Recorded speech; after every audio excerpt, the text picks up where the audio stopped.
Madame, Monsieur, bonsoir. Dans l'épisode d'aujourd'hui, une décision historique et qui marquera un véritable tournant pour le secteur de l'immobilier au Maroc.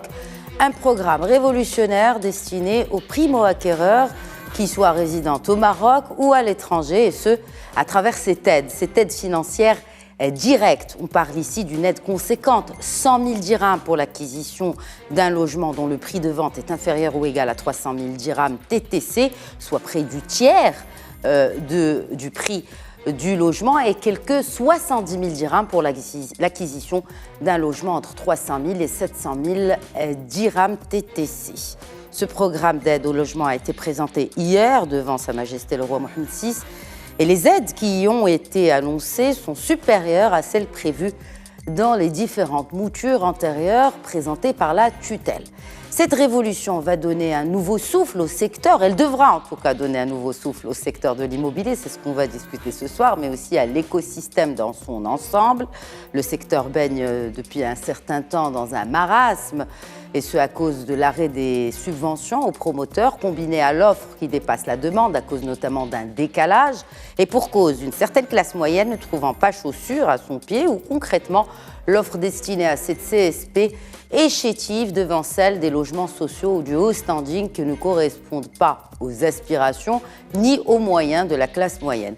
Sans oublier une relance du logement social, cette fois en aidant l'acquéreur et non le promoteur. Bref, autant dire que ce programme répond à la demande d'une large frange de la société marocaine, et elle vient aussi encourager l'investissement et créer des emplois dans un secteur qui embauche pas moins d'1 million de personnes. Le secteur bancaire devrait lui aussi profiter de l'embellie. Alors cela signifie-t-il pour autant que le foncier dormant va enfin être exploité? Comment les professionnels ont-ils accueilli cette annonce? Nous nous posons la question dans cette émission. Nous avons avec nous pour représenter la Fédération nationale des promoteurs immobiliers, Anis Benjeloun. Bonsoir Anis Benjeloun et bienvenue sur ce plateau. Merci madame, merci de nous recevoir. Marhaba. Nous avons avec nous aussi l'architecte et urbaniste Rachid Boufous. Si Boufous, bonsoir. Bonsoir Khadija et merci pour l'invitation. Merci à vous. Merci de participer au débat. Et nous avons également avec nous un expert en la matière. Il est aussi auteur du guide Réponse IMO. Il est consultant. Amin Vernessi, bonsoir. Bonsoir Khadija. Bienvenue sur ce plateau. Merci. À vous également. Alors tout d'abord, un tour de table sur vos réactions à l'issue de cette réunion présidée hier par Sa Majesté le roi Mohammed VI. Nous commençons avec la Fédération nationale des promoteurs immobiliers et son vice-président présent avec nous, Anis Benjeloun. Bon, nous ne pouvons qu'applaudir des deux mains la décision royale. C'est une initiative qui s'inscrit positivement dans un contexte, comme vous avez si bien dit, qui était un peu plein de marasme. On a eu une baisse d'activité de 50% d'activité. Nous espérons vivement que ça va rebooster et relancer le secteur. Comme vous l'avez si bien souligné, une aide de 30% dans le cadre des logements sociaux, c'est considérable. Je pense que c'est un cas unique dans le monde. Il faut saluer cette initiative. 70 000 dirhams pour les logements compris entre 300 000 et 700 000 dirhams, c'est également une aide qui est conséquente et qui est lourde d'implications.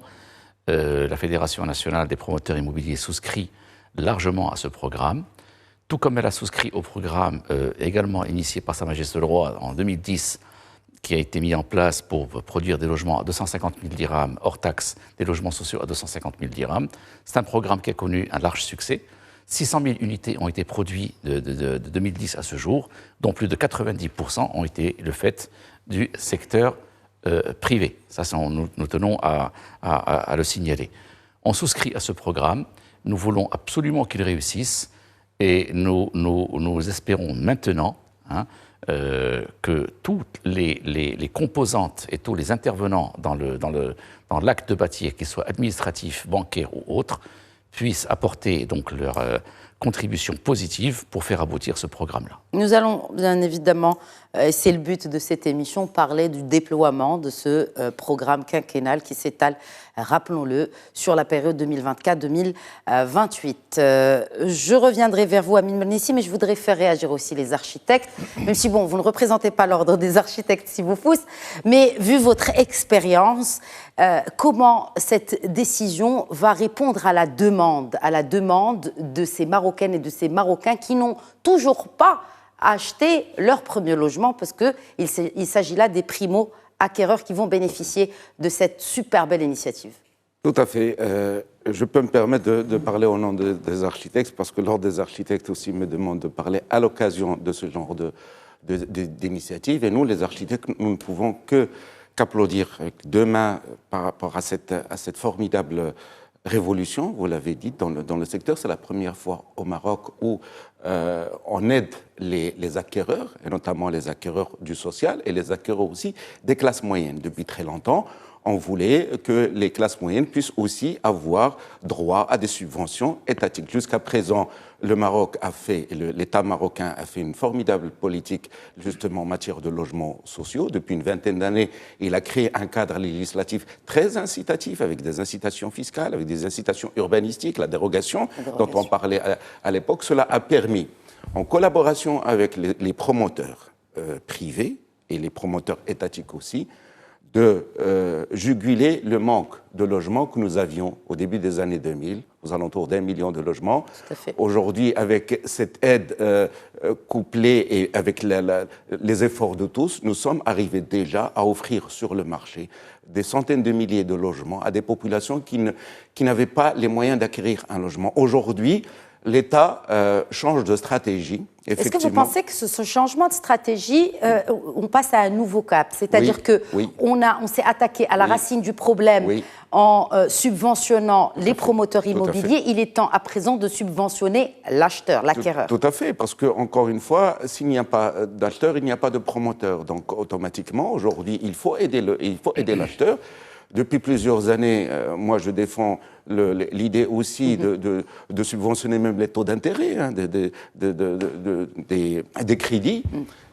Et aujourd'hui, ça ne peut être qu'une très bonne chose que l'acquéreur puisse aujourd'hui se dire aussi « je peux avoir une ristourne de 30% sur le prix du logement ou 10% sur un logement à 700 000 dirhams ». C'est totalement inédit. C'est vraiment, ça va non seulement relancer le marché, qui est aujourd'hui stagnant depuis l'arrêt des programmes sociaux, mais ça va permettre à des petits promoteurs qui étaient jadis, il y a 20 ans, dans le programme des classes moyennes et qui ont migré vers le social, de revenir vers la base de leur métier, d'offrir justement à cette grande classe moyenne qui n'arrive pas à trouver aujourd'hui de logement entre 700 000 jusqu'à 1 million de dirhams. Je pense que ça va aussi encourager d'autres promoteurs à venir. Bien sûr, aussi, nous, en tant que professionnels, nous devons non seulement nous répondre favorablement à cet élan royal, mais en même temps, nous devons aussi nous organiser en matière de traçabilité des promoteurs, des intervenants dans le bâtiment, etc., pour une plus grande qualité de produits. Donc il y a ça aussi. Donc il y a plusieurs sujets sur lesquels dont on pourrait débattre tout à l'heure, si vous le permettez. C'est sûr, parce que c'est ces logements objet de ce nouveau programme. Et là, je cite un extrait du communiqué du cabinet royal, donc à l'issue de cette réunion tenue hier. Ces logements et ce programme d'aide seront réalisés dans le respect total des plans d'aménagement en vigueur et en conformité avec les normes techniques et de qualité. Nous allons bien évidemment revenir aux moyens qui seront mis en place pour respecter tout cela.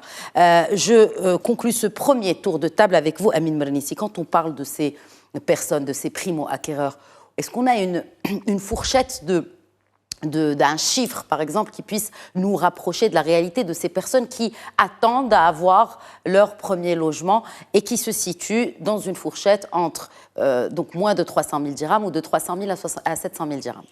Alors d'abord, ce qu'il faut peut-être dire, c'est que c'est une nouvelle page de l'histoire de l'immobilier de ce pays qui va s'écrire, qui est en train de s'écrire sous nos yeux.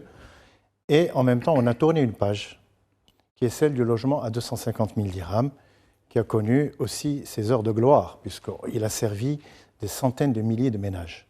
Aujourd'hui, avec ce programme qui est, je dirais, royalement généreux, parce qu'aujourd'hui, offrir une subvention du tiers d'un logement, c'est quelque chose qui relève de la prouesse. Et quand je dis le tiers, c'est-à-dire qu'un acquéreur qui souhaite acheter un logement à 300 000 dirhams, en fait, il va payer 200 000 dirhams. Alors que dans le programme précédent, il payait 250 000 dirhams. Alors vous imaginez, 15 ans après, on est arrivé à sortir un produit qui est 50 000 dirhams moins cher, avec la hausse de tout, c'est pas besoin de le préciser, Et donc aujourd'hui, un acquéreur va débourser réellement 200 000 dirhams pour un bien qui vaut 300 000 dirhams. Il va recevoir une subvention directe de 100 000 dirhams.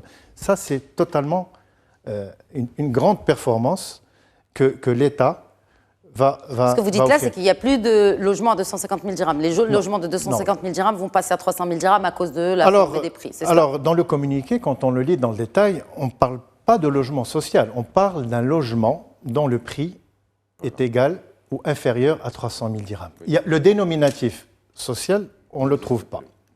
Et ensuite, il y a une définition par le prix. Un logement de 300 000 dirhams au moins, la subvention est de 100 000, alors qu'avant, elle était de 60 000 dans l'ancienne mouture, plus 10 000 si c'est une veuve, donc 70 000 dirhams d'aide maximale. Ensuite, pour un logement entre 300 et 700 000, avant c'était 50 000 dirhams dans la mouture précédente, et là c'est... Dans la mouture précédente qui a été présentée par le ministère il y a quelques semaines. Après l'arbitrage royal, c'est 70 000 dirhams entre 300 et 700 000.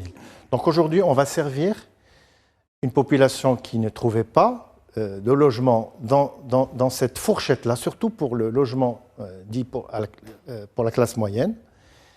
Il s'agit aujourd'hui de se pencher également sur où est-ce qu'on peut développer ce type de logement. Parce qu'aujourd'hui, un logement à 300 000 dirhams, il a un prix de revient. Donc aujourd'hui, est-ce qu'on peut développer un 300 000 dirhams au cœur des villes, en plein centre? Je pense que ce n'est pas réalisable. Maintenant, ça va peut-être... À cause du prix du foncier. Peut-être que ça va, si vous voulez, servir une offre en logement, une demande en logement qui n'était pas satisfaite, notamment à la périphérie des villes et également dans les localités éloignées où le foncier reste plus abordable, où les coûts de production restent plus intéressants que dans les grandes villes, les grandes agglomérations, dans les hypercentres où ce n'est pas possible de réaliser ce type de logement, à moins de descendre en superficie.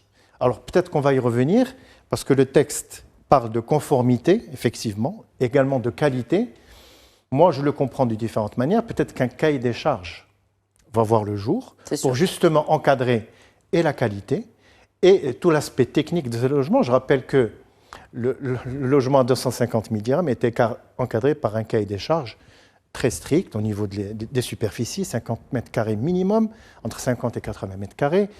Tout était expliqué. Il fallait signer une convention avec l'État pour pouvoir produire ce type de logement qui engageait et le promoteur, etc. Donc il y avait vraiment un accord entre promoteurs, entre développeurs et l'État pour pouvoir bénéficier de ça. Aujourd'hui, on a le volet subvention qui est très clair. De 0 à 300 000 dirhams, vous avez 100 000 dirhams d'aide. Entre 300 et 700, vous avez 70 000 dirhams. Est-ce que cela confirme en fait et conforte aussi le promoteur immobilier à investir? Bien sûr que ça le conforte. Vous en pensez autant, Anis Benjeloun? C'est-à-dire que si effectivement cet acquéreur, ce primo-acquéreur a déjà le tiers du prix de son logement en poche, eh bien, ça veut dire que ça va relancer notamment ce segment-là. On l'espère. Avant de répondre à cette question qui est fondamentale, je me permettrai de revenir sur un petit point qui est très important. Dans l'ancienne mouture, effectivement, le promoteur immobilier était défiscalisé, mais il devait produire à 250 000. En fait, il était défiscalisé pour produire à 250 000, ça bénéficie au final à l'acquéreur. Ça, c'est un point qui est important qu'il faut noter. Maintenant, il faut revenir au but de cette initiative royale qui est la bienvenue et qu'on applaudit encore une fois. Il faut la faire réussir par tous les moyens. Nous, on va contribuer là-dedans, on a donné notre avis, mais il faut que tous, et je dis bien tous les intervenants, doivent faire leur maximum pour que ce dispositif puisse marcher. Je m'explique. Il faudrait que l'administration également puisse maintenant, après le discours de Sa Majesté, favoriser l'investissement. Au moment où on parle de charte d'investissement, au moment où on parle de tous les dispositifs pour favoriser l'investissement, il s'agit de réduire le temps d'instruction des dossiers, il s'agit de réduire également les normes urbanistiques. Dans l'ancienne mouture, comme l'a dit c'est Amin Marnessi, que je remercie, il y avait un cahier de charges. Donc le secteur était défiscalisé pour produire à 250 000. Donc il faudrait qu'on sache quels sont les tenants et les aboutissants de ce programme. Qu'est-ce que l'État si veut? on peut avoir peut-être plus de précision sur les tenants aboutissants que vous recherchez, que vous attendez. C'est-à-dire que nous, on regrette qu'il n'y ait pas un représentant du ministère avec nous. Ça nous aurait plus éclairé là-dessus. Est-ce qu'il va y avoir un cahier de charge ou pas? Sachant que dans l'ancien programme, il y avait un cahier de charge, et c'est une excellente chose, parce que ça permettait de cadrer les choses et de voir quels sont les logements qu'on voulait réaliser. Il faudrait savoir quels sont les dispositifs qui seront mis en place, quel va être l'accompagnement du ministère et quelles vont être, disons pas les facilités. L'accompagnement à qui? L'accompagnement pour la mise en place de ce programme. Aux promoteurs? Non, l'accompagnement. Vous attendez quelle sorte d'accompagnement? Une clarification des dispositifs. Parce que s'il s'agit, parce que dans certaines zones, par exemple, certains notes de renseignement, certains plans d'aménagement imposent un minimum de surface de 70 mètres carrés. Exact. Produire de 300 000 dirhams à 70 mètres carrés, ça va être difficile. Bon. Est-ce que c'est difficile ou c'est la marge qui va être réduite pour un promoteur? Ça, c'est un ancien disque. Pourquoi c'est un ancien disque? Non, écoutez, madame, on a travaillé... Déjà, M. Anis Benjeloun, sauf votre respect, c'est une question. Je suis là pour poser des questions que beaucoup de citoyens se posent. Vous n'avez pas à vous moquer de ma question. Non, je ne pose pas de votre question du tout. Et ça se pose du côté du citoyen. Est-ce que cela ne réduirait-il pas la marge du promoteur immobilier? À combien reviendrait justement si on parle de périphéries ou de zones qui ne sont pas urbaines, para-urbaines, où le foncier coûte moins cher que dans les villes? Madame, nous avons travaillé à livre ouvert avec le ministère. Nous avons mis en place un programme informatique. Nous sommes allés les voir. Nous avons discuté avec eux. Nous leur avons dit, voilà la quote-part du terrain. Voilà ce que coûte la construction. Voilà ce que coûte le VRD. Voilà ce que coûtent les intérêts financiers. C'est combien le mètre carré? Ça dépend du programme, ça dépend de son emplacement. Mais voilà, donc actuellement, vous rejoindrez ce que je dis. Attendez, laissez-moi terminer. Actuellement, à 250 000 dirhams hors taxe, avec les conditions fiscales, c'est difficile à réaliser. D'accord? Alors si on vient maintenant, il s'agit de faire réussir ce programme. Pourquoi c'est difficile à réaliser? J'aimerais bien comprendre. Les coûts sont ce qu'ils sont. Il y a une inflation qui est galopante. C'est pour ça que je vous demande combien revient un logement au mètre carré aujourd'hui. Un logement, appelons-le social en attendant une nouvelle dénomination, mais à combien revient-il? Si vous n'avez pas la réponse, je pense qu'Amin Mornissi là. Non, moi, en fait, ce n'est pas une réponse, je dirais, qui est... Le terme de prix de revient n'existe pas. Non, c'est-à-dire que... il dépend de chaque projet et de chaque dispositif. Admettons. Avant, quand on parlait du logement social, il était encadré par ce qu'on a dit un cahier de charge. Aujourd'hui, quand vous voyez ce qu'il y a, c'est une définition par le prix. On vous dit qu'entre moins de 300 000 dirhams, c'est telle subvention, entre 300 et 700, c'est telle subvention, et ça s'arrête là. Ça veut dire que demain, n'importe qui produit un logement à 300 000 dirhams, eh ben, l'acquéreur peut bénéficier, quel que soit le type de ce logement. Ça peut être un studio de 30 mètres carrés, vendu à 10 000 dirhams le mètre carré, ça fait 300 000 dirhams, exact. Et il va bénéficier de 100 000 dirhams. Vous me suivez? Puisqu'il n'y a pas de texte qui encadre ou de cahier de charge qui encadre la production de ce produit à 300 000 dirhams.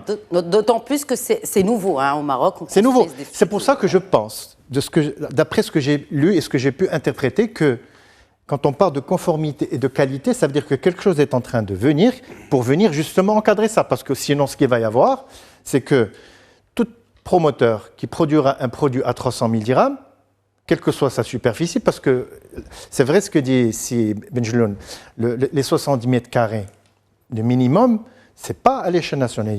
Vous pouvez aujourd'hui construire des appartements de 40 mètres carrés et les vendre à 1 million de dirhams, ça existe. Dans les hypercentres, dans les grandes villes, vous trouvez des studios de 40 mètres carrés vendus à 1 million de dirhams. Ça veut dire qu'on peut produire aussi un 30 mètres carrés, le vendre à 300 000 dirhams. Comme on peut faire un 35 mètres carrés ou un 40 mètres carrés à 8 000 dirhams. Donc aujourd'hui, la fourchette, elle est large. Mais en fait, ce qui va pouvoir encadrer les choses, c'est de mettre des garde-fous pour dire qu'aujourd'hui, parce que sinon, ce qui risque d'avoir, c'est qu'on va passer à côté de l'objectif recherché. C'est-à-dire que des professionnels vont se dire, bon, on va faire des immeubles de studio, par exemple, qui sont vendus à 10 000 dirhams le mètre, et on sera à 300 000 dirhams, et l'acquéreur bénéficiera de 100 000 dirhams, et l'aura acheté. Est-ce que c'est l'objectif? Je pense que ce projet a été fait pour les gens dont le pouvoir d'achat... Non, d'abord 300 000 dirhams pour les gens démunis, qui ont un pouvoir d'achat qui a été extrêmement réduit à cause des crises successives que nous avons connues. C'est les primo-acquéreurs. Voilà, c'est les primo-acquéreurs. Et je dirais même plus loin, je crois même avoir compris que le logement à 250 000 dirhams, il a servi une population très particulière, des familles, etc.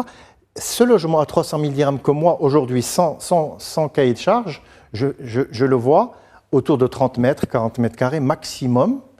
Peut-être qu'il est destiné à des jeunes qui viennent d'entrer dans la vie active. Ce que vous dites là, j'insiste parce qu'on n'a pas encore répondu à ma question sur le prix de revient de ces logements. Donc j'aimerais bien que quelqu'un sur ce plateau réponde à cette question. Alors c'est comme si je vous disais quel est le prix d'une voiture. Vous allez me dire, mais attendez, il y a une voiture, ça coûte 1 million de dirhams ou ça coûte 200 000 dirhams. Nous ne parlons pas ici de la CSP qui veut une voiture à 1 million de dirhams. Justement. Nous sommes en train de parler d'une classe moyenne qui aspire à être logé dignement. Très bien. Alors, aujourd'hui... Alors, pour un logement digne... Pour moi, un logement digne, c'est aussi une superficie digne. C'est-à-dire, ce n'est pas des appartements tout petits. On va essayer de faire le maximum de gains possible et en plus bénéficier de la subvention pour attirer l'acquéreur. Qu'est-ce qui vous fait dire qu'on va essayer d'avoir le plus de gains possible? Non, parce qu'aujourd'hui, si on veut faire du 300 000 ou bien entre 300 et 700 000 dirhams, il faut aller en dehors il faut aller en périphérie des villes. Bon, sauf pour les terrains dormants. Sauf pour le foncier dormant, et je l'ai dit dans mon introduction. Alors ça, c'est vrai. Peut-être qu'il est temps aussi de libérer le foncier. Exactement. Très bien. Alors si on libère le foncier, ça va libérer aussi des énergies et des producteurs de logements. Encore faut-il que ça se fasse. Les promoteurs mais la réalité d'aujourd'hui, c'est qu'aujourd'hui, ce type de projet, avec ces subventions-là, va faire le bonheur des gens qui voudront habiter en périphérie, habiter dans les villes, pas les grandes villes, les villes moyennes, les petites villes. Et là, il y aura un engouement. Et peut-être que ces gens-là, finalement, n'étaient pas servis. Et aujourd'hui, ils vont être servis. Puisque le 250 000 dirhams, il y a quand même logé des centaines de milliers de ménages. C'était quoi le prix de revient de ces appartements à 250 000 dirhams? Alors, encore une fois, le prix de revient à Casablanca ou la périphérie de Casablanca, parce qu'il n'y a pas... tous le vendaient à 250 000 dirhams, que ce soit à Casal, Lyon ou La Tétouane. Alors la marge... Attends, la marge n'est pas la même, parce que le foncier... Si j'ai un terrain en plein centre de Casal, il n'y a pas de logement social. Voilà, mais déjà, on va dire, merci pour la précision. Mais vous savez, les premiers logements sociaux ont démarré aujourd'hui dans le centre de Casablanca, ce qui est devenu aujourd'hui le centre de Casablanca. Je parle de l'Oulfa, je parle de Hay Hassani. Enfin, aujourd'hui, on est dans... Que vous appelez le centre de Casablanca. Oui, maintenant, c'est devenu très proche. Les gens, il y a 10 ans, 15 ans, achetaient à 250 000 dirhams. Aujourd'hui, ça vaut 600, 700 000 dirhams. D'accord. Maintenant, la question de combien ça coûte, moi, je vous dirais, ça va dépendre de combien va coûter le foncier. Où est-ce que je vais développer mon projet? Parce que si je le développe dans la périphérie proche de Casablanca, le terrain va coûter cher. Donc, pour vous, c'est une question de foncier, c'est ce qui va jouer sur le prix. Oui. C'est pas une question de marge. Non, c'est pas... La marge, bien sûr, la marge, elle va... Vous savez, quand le prix il est capé, à 250 ou à 300 000 dirhams, vous ne pouvez pas aller au-delà. D'accord. Quelles sont les contraintes pour les promoteurs immobiliers, justement, Anis Le prix du foncier, comme a dit ici Amine, c'est une stricte Donc vérité. l'État doit faire un effort sur le foncier. Non, attendez. C'est une variable. Attendez, vous me posez une question, et vous avez raison de le faire, du prix de revient d'un logement. C'est le prix du foncier, parce que vous pouvez acheter un terrain à 600 dirhams du mètre carré, 2-3 hectares, comme vous pouvez l'acheter à 2000, 3000 dirhams. Donc la différence est énorme.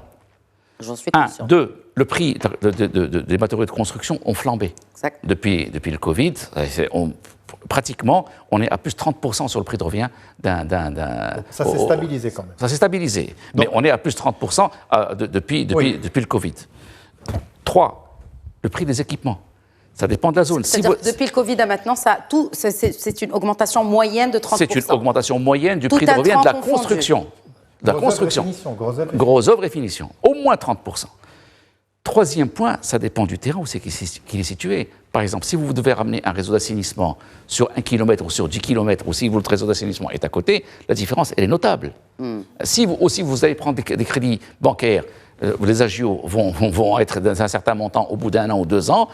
Si vous ne prenez pas de crédit bancaire, ça ne va pas impacter le prix de revient. Donc, toute une conjoncture. Mais tout ce que je peux vous dire qu'actuellement, c'est que les marges des promoteurs, contrairement à ce qui est véhiculé malheureusement à tort, se sont réduites, beaucoup réduites. Il y a des promoteurs qui sont en difficulté et d'actions qui ont été faites. Et le programme à 250 000 connaît des difficultés. Maintenant, pour faire réussir ce programme-là, je reviens sur ce que je disais tout à l'heure, et nous, on veut le faire réussir, c'est clair et net, c'est une décision royale et on s'y astreint. Il faudrait que tous les intervenants puissent, disons, œuvrer dans le sens de la réussite de ce programme. Comment les promoteurs immobiliers vont œuvrer à la réussite de ce programme? Nous, on y participe. C'est-à-dire? On y participe. Si on trouve un foncier à un bon prix, et si on trouve des conditions urbanistiques qui sont adaptées et réalistes et réalisables, s'il y a également un financement de l'acquéreur, parce que maintenant, effectivement, l'acquéreur doit donner que 200 000 dirhams, mais il faut comprendre aussi que les banques sont réticentes par rapport à l'octroi des crédits. Le taux de casse, le taux de crédit, disons, douteux ou en souffrance, avoisine les 10-12% actuellement, contre 3% au niveau international. Donc il y a une réduction du taux des crédits pour les acquéreurs. Ça, c'est également une autre contrainte. Il faudrait également qu'il y ait de la transparence totale. C'est-à-dire qu'il ne faut pas qu'il y ait de promoteurs immobiliers qui ne soient pas qualifiés, qui ne soient pas, disons, suffisamment aptes à réaliser ce projet-là et qui font du noir. Parce qu'on ne veut pas que le noir soit reboosté.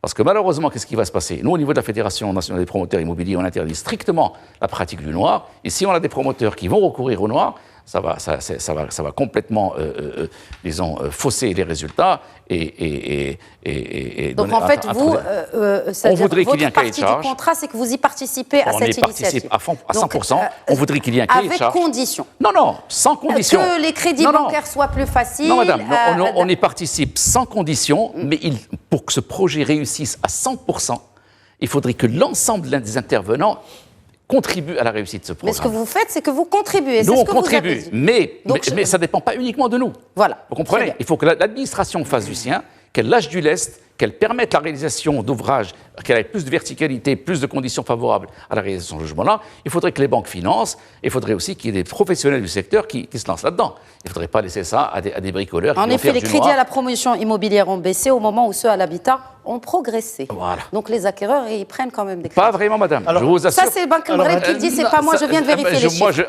je suis en contact permanent avec les banquiers. Et je peux vous dire que le taux... C'est les chiffres de Banque Maghreb, sauf... Les taux de crédit d'accord, j'aimerais bien faire réagir sont 10-12%. Hein. Les architectes, Rachid Boufous, un logement à 300 000 dirhams, un logement digne, décent, aux normes. Est-ce un objectif réalisable en toute objectivité, si Boufous, en prenant en compte les difficultés du foncier? La variable. Et du foncier. Bien sûr. Moi-même, j'ai fait une mise à jour des prix, aujourd'hui réactualisés par rapport au prix de l'inflation, au prix de l'énergie, etc., pas plus tard que cette semaine. Nous sommes arrivés à quelque chose entre 3 000 à 3 500 dirhams du mètre carré en fonction de la région où on travaille pour les logements de base, c'est-à-dire un 60 mètres carrés dans un, c'est-à-dire avec dans un projet par exemple social, etc. Y compris foncier. Or, attendez, laissez-moi terminer. Hors foncier, hors études, hors VRD, etc. Parce que, encore une fois, ce qu'il faut savoir que le logement, donner un logement aujourd'hui à 3 000 dirhams, c'est faisable. À 3 500 aussi, c'est faisable. Pas de problème. À Marrakech, à Rabat, etc. Bon. Mais, le problème qui se passe, et là, je rejoins Anis, on ne parle pas de certains frais, au-delà des frais de la conservation foncière qu'on le connaît, mais les frais aujourd'hui de participation des délégataires de services, l'IDEC, REDAL, les régies, etc., qui aujourd'hui vous imposent ce qu'on appelle les PPE, les participations de premier établissement, qui sont de l'ordre de 600 000 dirhams l'hectare, que vous devez payer avant qu'on ne vous branche. D'accord. En plus de cela, vous avez les peines et soins de ces mêmes prestataires. Il y a une autre taxe qui est en cours. Ou c'est vous qui faites les travaux, exact. Mais on vous taxe, comme soi-disant, pour peine et soins, parce qu'ils vous apportent un appoint logistique, enfin pour vérification, mais en général, c'est vous qui faites le tout. Ben, bref, toujours est-il que il faut revoir la structure de prix globale du logement. D'accord. Si on veut réussir ce programme royal, d'accord, pas simplement obtenir des dérogations en matière d'urbanisme, etc., mais juste les taxations, les différentes taxations en dehors de cela, il faut encadrer tout cela. Il y a aussi un travail Donc il faut plus d'exonération, ce que vous dites. Non. Moi, je veux dire encore une fois. C'est quoi encadrer? Moi, j'aimerais bien comprendre. Qu'est-ce que c'est qu'encadrer s'il s'agit aujourd'hui d'un programme voulu par Sa Majesté, et tout le monde veut y souscrire, à commencer par les professionnels, que ce soit les promoteurs ou nous-mêmes, il faut aussi que les administrations y souscrivent aussi. Il faut que l'État, à travers le ministère des Finances, y souscrit aussi. La solidarité ne peut pas être que d'un côté, elle doit être générale. Par exemple, on peut faire une action sur ces taxes, aujourd'hui, qu'on peut baisser pour ce programme spécifiquement, d'accord ? On peut baisser les prix, aujourd'hui, des délégataires sur les PPE, sur les participations. On peut baisser les prix sur les autorisations. Aujourd'hui, on paye l'autorisation de construire, l'autorisation de l'agence urbaine, l'autorisation des pompiers. Je pense qu'au-delà du compte, quand on fait... Aujourd'hui, les architectes ont fait d'énormes efforts. Ils ont été la première corporation à baisser ses taux d'honoraires dès les années 90 vers 3% comme solidarité pour le programme de logements sociaux. D'accord ? À la fin, bon, nous n'avons jamais récupéré, au fait, ce que nous avons perdu en 30 ans. Très bien. Nous acceptons encore de travailler dans un élan de solidarité, etc., même si aujourd'hui nos revenus ont été divisés pratiquement par 5 et nous sommes pratiquement devenus des salariés des promoteurs immobiliers. Bon, ça c'est un autre sujet. Mais toujours est-il que si on veut que tout le monde travaille... Ah si, vous le faites de manière très, très sournoise d'ailleurs. Et ce qu'il faut savoir, c'est qu'aujourd'hui, pour avoir un logement bien fait, il faut bien payer les intervenants, architectes, ingénieurs, bureaux d'études, bureaux de contrôle, tous ces gens-là, il faut bien les payer. Si vous voulez un suivi rigoureux, si vous voulez une qualité de logement qui soit parfaite. Maintenant, à côté de cela, il faut bien sûr réviser ce système de taxation. Je pense qu'on peut faire quelque chose.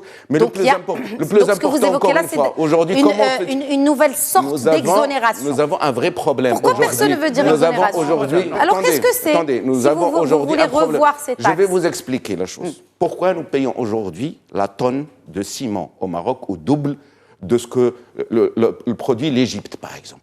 Elle est à $40 en Tunisie. En Égypte et en Tunisie, et nous sommes à 1200 dirhams la tonne en Maroc. Pourquoi ? Parce qu'il y a un problème de coût de l'énergie.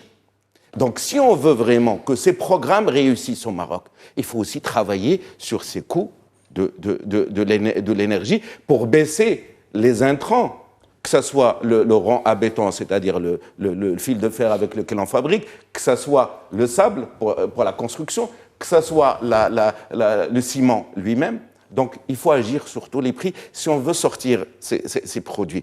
Donc, c'est ça que je dis encore. C'est l'intervention, enfin, c'est la conjonction des efforts de tout le monde, pas simplement de quelques-uns. Mais ça, aujourd'hui, on connaît les prix, même si Anis ne veut pas le dire. On connaît très bien. J'ai dit, on sait à quel prix on construit aujourd'hui. Comme je vous ai dit, pour le social des choses de base, c'est 3 000, 3 500 dirhams. Pour le moyen standing, en dehors du foncier, voilà, bien sûr. On est d'accord. Pour le moyen standing, c'est entre 3 500 à 7 000 dirhams. Et au-delà, c'est le haut standing. Et on a même du très haut standing au-delà de 15 000 dirhams.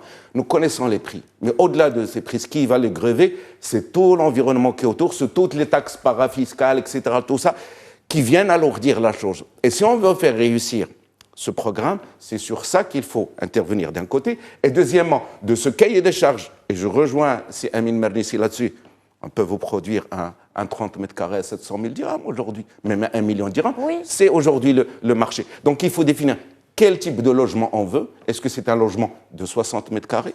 Ou est-ce que c'est un logement de 70 mètres carrés ? Donc il faut vraiment préciser. Mais est-ce qu'on parle de logement pour quelle région aussi ? Parce que là, on parle des 12 régions du royaume, d'où la création de ces 12 commissions ou agences régionales d'urbanisme et d'habitat. Merci. Sa Majesté a fait une excellente chose aujourd'hui, cette décision d'avoir 12 agences régionales d'urbanisme. Est-ce que ça change selon vous ? Bien sûr, parce que nous avons aujourd'hui plus de 70 agences urbaines, enfin 70, je pense, une cinquantaine.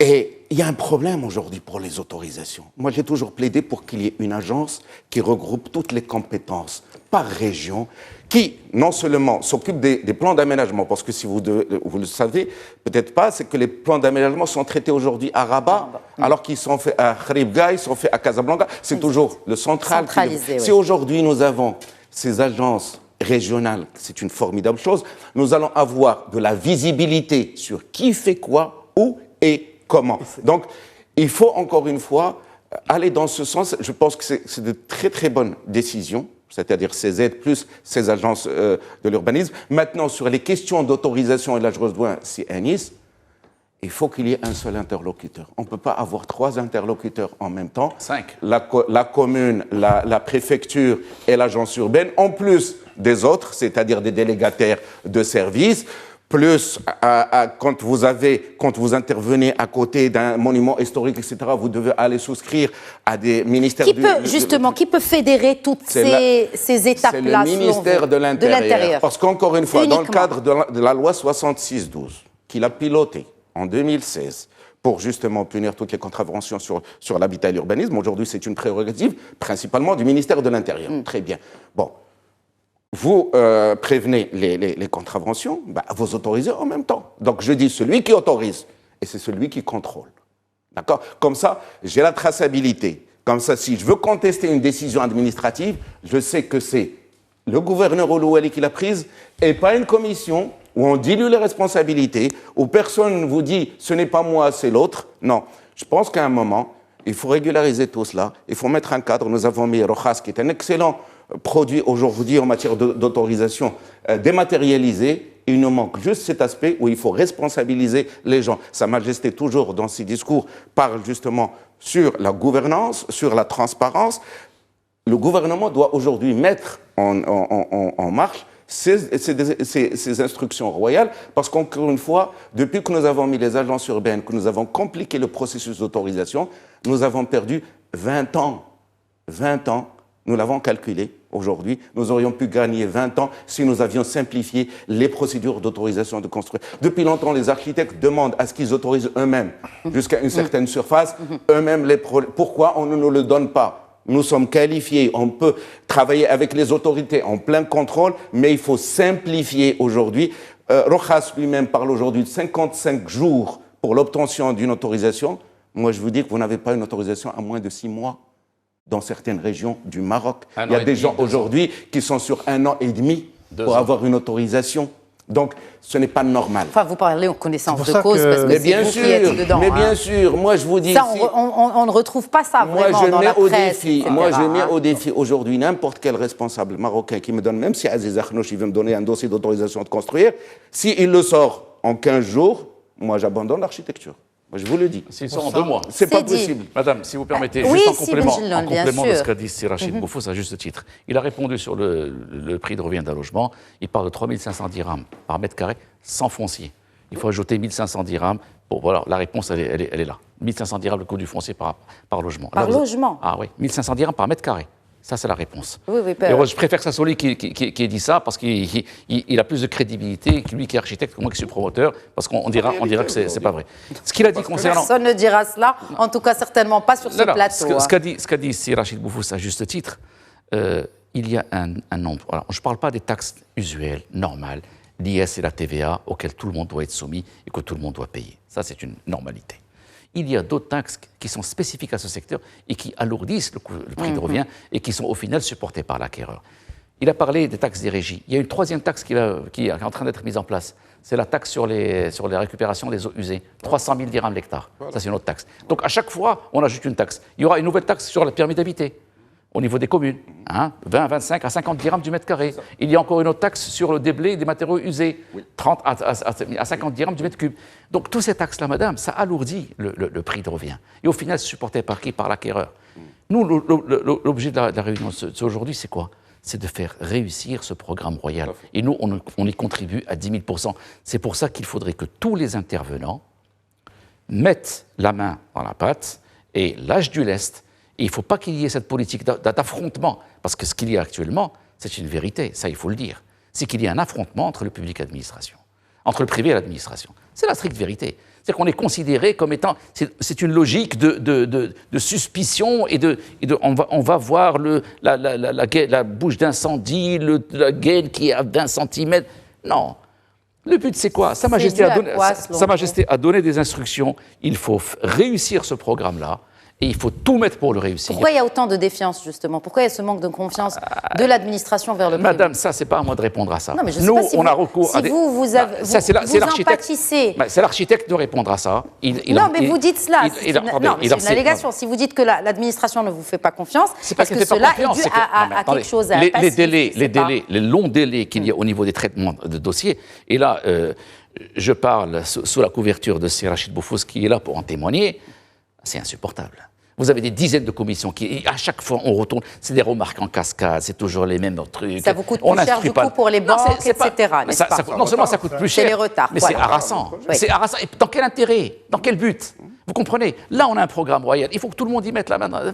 Il faut faciliter. Est-ce que vous pensez que le fait de revoir aussi les plans d'aménagement, je pense que c'est une nécessité. Ça va être avantageux pour la réussite de... Parce que le but de la manœuvre, c'est quoi? Dans quel sens? Le but de la manœuvre, c'est quoi?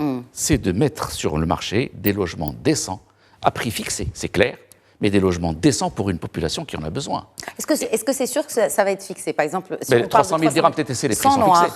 Espérons-le. C'est pour ça qu'il faut qu'il y ait des professionnels qui vont faire la chose. Espérons-le. Il faut surtout qu'il n'y ait pas de noir, parce que s'il y a du noir, ça va fausser toutes les cartes.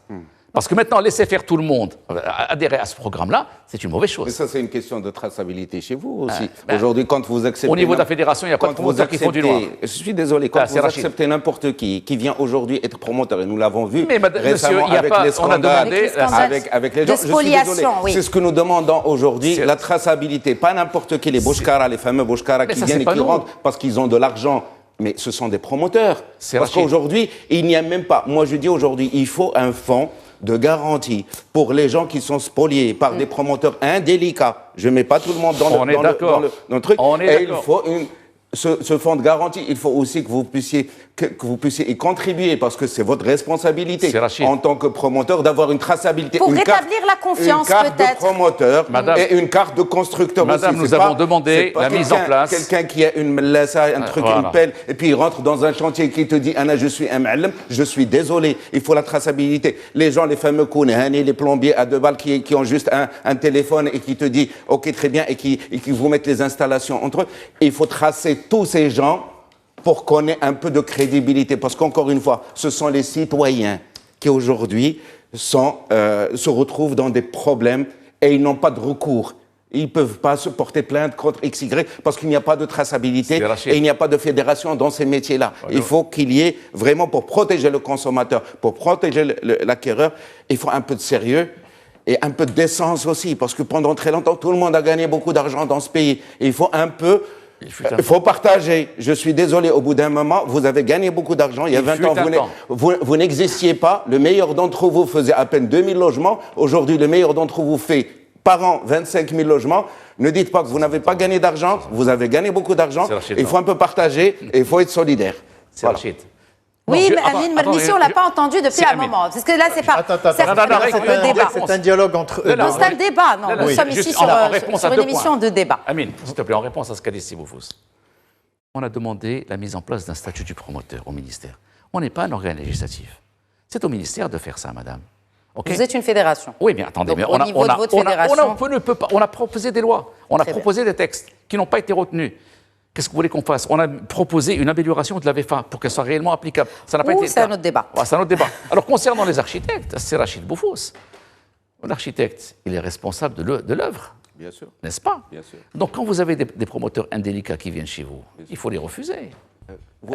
C'est qu'on peut refuser un promoteur aujourd'hui dans les conditions avec lesquelles le travail aujourd'hui est distribué au Maroc. L'accès à la commande des architectes, je suis désolé, monsieur. Mais c'est pas nous. Vraiment, alors, vous parlez de quelque chose. Et là, je préfère ne pas en parler parce que ce n'est pas. C'est pas notre sujet aujourd'hui, messieurs. Merci, c'est Rachid. Nous devons faire réussir ce programme royal et on a intérêt tous, architectes et promoteurs, à le faire réussir. Au-delà de toute polémique stérile. Loin de toute polémique stérile, voilà. J'y arrivais. Amine Mernissi, j'ai une question quand même par rapport à ce programme, parce que nous parlons de ce programme d'aide. On a parlé des logements de moins de 300 000 dirhams. Il serait temps qu'on parle de l'autre partie du programme qui est tout aussi importante. Et là, on parle de la classe moyenne. Ce logement de 300 000 à 700 000 dirhams, de quel type de logement parlons-nous ici? Et ne me sortez pas, ça dépend de l'endroit où il se trouve, mais on parle de quel type de logement? Écoutez, on parle d'un logement familial pour 2 chambres, 3 chambres, salon, cuisine, salle de bain. Il y avait une demande? C'est pas spécifié encore. Est-ce que la Non. demande... Ça, Si- on parle dans l'abstrait, c'est pas Oui, encore... si, on le laisse peut-être répondre. Parce qu'en fait, aujourd'hui, comme j'ai dit, on a une définition par le prix, mais on ne sait pas ce qu'il y a à l'intérieur. Exact. Ça n'a pas été encadré. Ce qui fait que ça peut, et ça serait dommage, que ce programme rate son objectif. C'est facile de produire un 30 mètres carrés à 600 000 dirhams. Mais est-ce que c'est pour la classe moyenne? Non. C'est un studio, en fait, haut de gamme, que vous allez retrouver dans un centre-ville. Mais Est-ce alors, qu'il y a preneur pour ce genre de... Mais bien- Vous, mais, vous l'avez dit dans une interview en préparant cette émission, vous avez dit qu'aujourd'hui, la demande pour les studios va Oui. crescendo. tout à fait. Donc, il y a une demande. Non, mais il y a une demande. Je suis d'accord, mais ce n'est pas le but de faire Pour du les 300 000 jeunes, dirhams en par studio. exemple. Non. Si on a enlevé le 250 000 dirhams, qui faisait entre 50 et 80 mètres carrés, d'accord, 250 000 dirhams entre 50 et 80 mètres carrés, on pouvait y loger quand même une famille. Donc, moi, j'ai pas de problème. Si on décide de faire du 30 mètres carrés, mais qu'on le dise, ça va se vendre à 10 000 dirhams le mètre, à ce moment-là, c'est plus de logement social. C'est autre chose. De la même façon, parce que c'est très simple. Pour rentrer dans le moule, pour être éligible à la subvention, 300 000 ou bien entre 300 et 700 000, 70 000 dirhams d'aide. Donc, si vous voulez, la marge de manœuvre, elle est large. Donc, il ne faut pas que ce programme rate son objectif. Parce qu'on parle bien de la classe moyenne. Exact. La classe moyenne, elle n'a pas envie de débourser 20 000 dirhams du mètre. Ça, c'est un produit au standing. Donc, ou bien on va mettre un cadre qui va clarifier les choses en termes de superficie, etc. Mais également, parce que là, depuis tout à l'heure, nos amis se parlent entre promoteurs, architectes.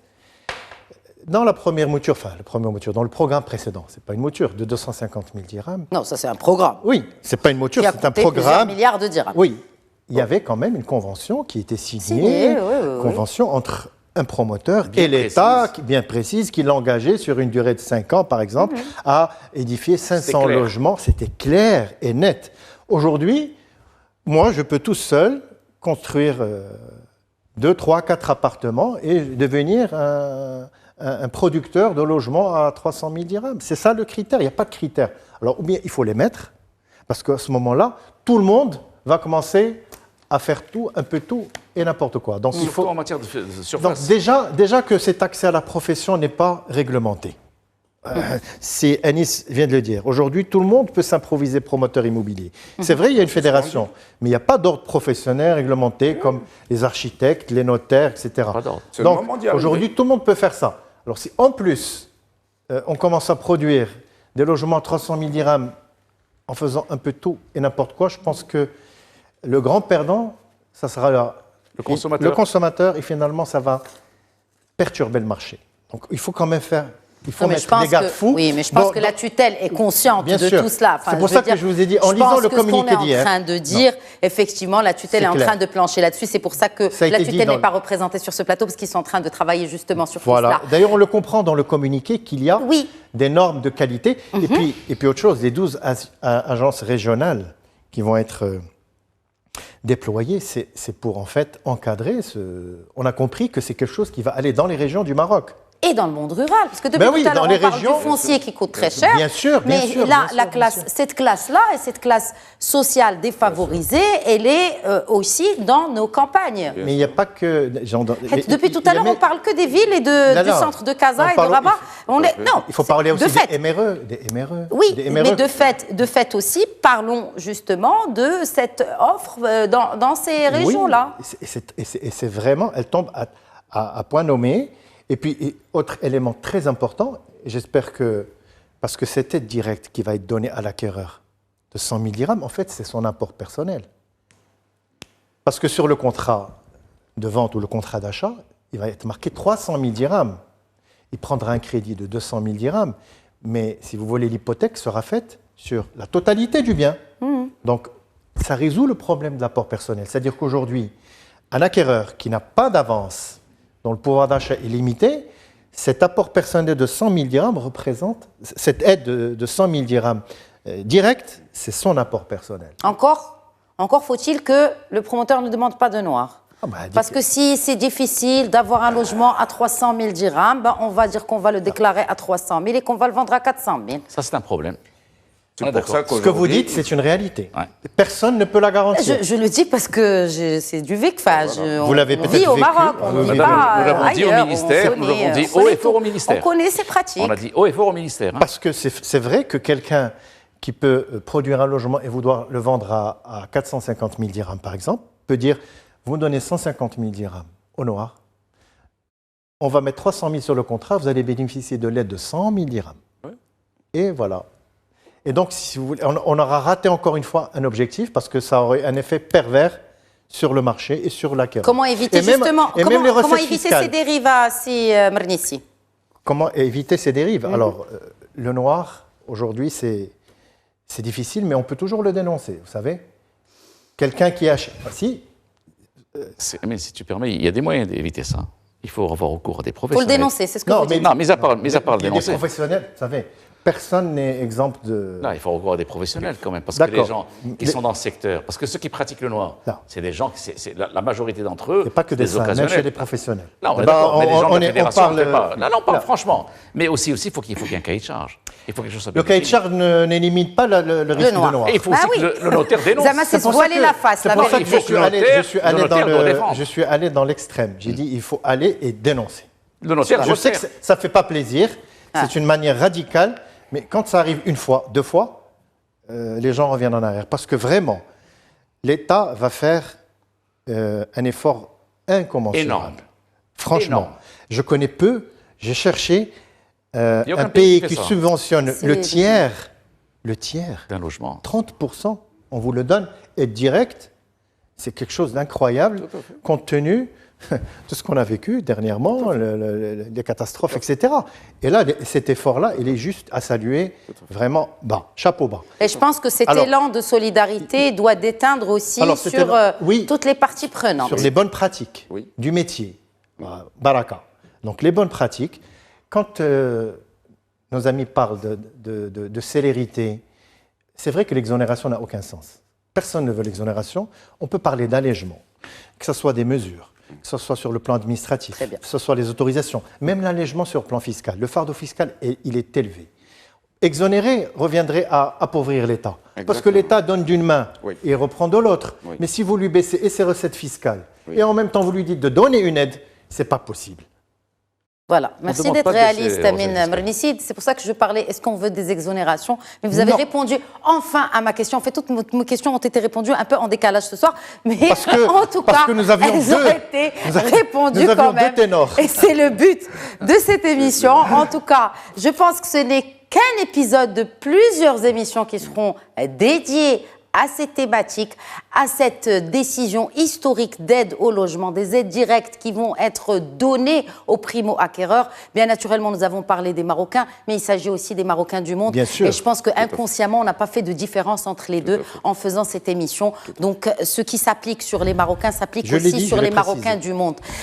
Merci beaucoup, c'est Rachid Boufou. C'est un plaisir renouvelé de vous accueillir sur ce plateau. Renouvelé aussi ma joie que de vous accueillir, c'est Anis Benjelloun. C'est gentil, le plaisir est partagé. Et merci à mon cher confrère, c'est Amin Mernissi. Merci beaucoup. Merci Khadija. Merci à vous de nous avoir suivis. Merci à vous pour votre fidélité à Questions d'Actu. Très bonne soirée à tous.